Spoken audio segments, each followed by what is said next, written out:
What if everything you've been told about creativity is backwards? We tend to think of it as a genetic lottery, a rare, mystical talent handed down to a chosen few. Society loves to sell us on this idea of the tortured genius.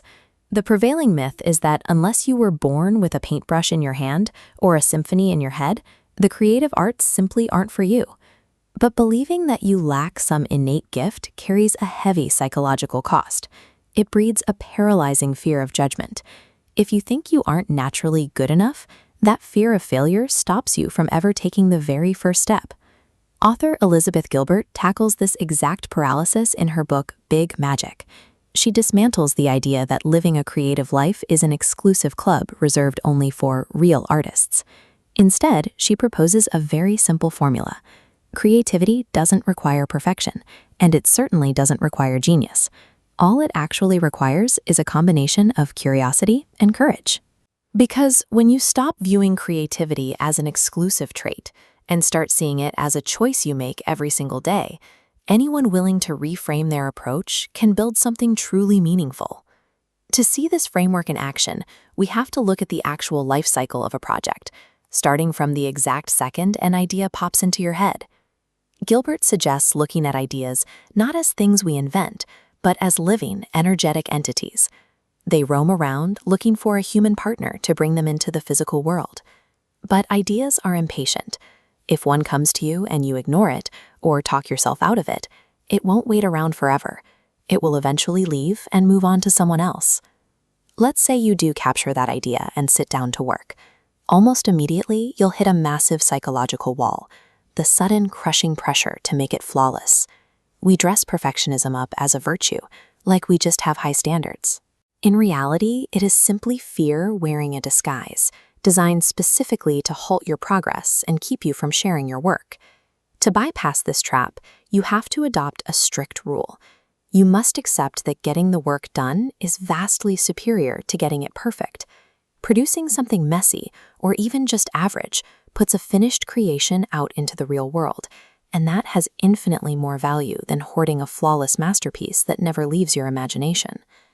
Even when you finish the work, there is always an uncomfortable companion waiting for you: fear. Society idolizes the fearless artist, but that's another illusion. Fear never actually goes away, so trying to completely eliminate it from your process is a massive waste of energy. Gilbert tackles this by imagining you're going on a road trip. You have to accept that fear is going to come along for the ride, but you have to establish strict boundaries for its participation. The negotiation is simple.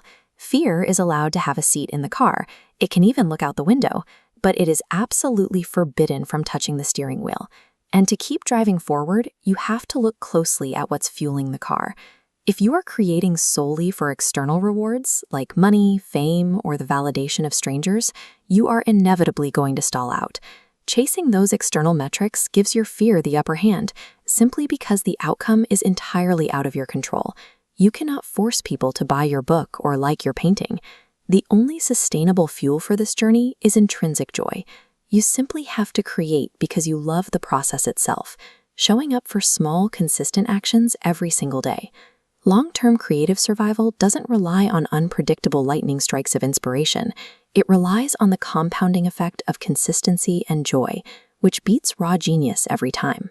If you've been sitting on an idea, feeling stuck or unqualified, this framework offers a profound sense of relief. The barrier to entry has permanently dropped.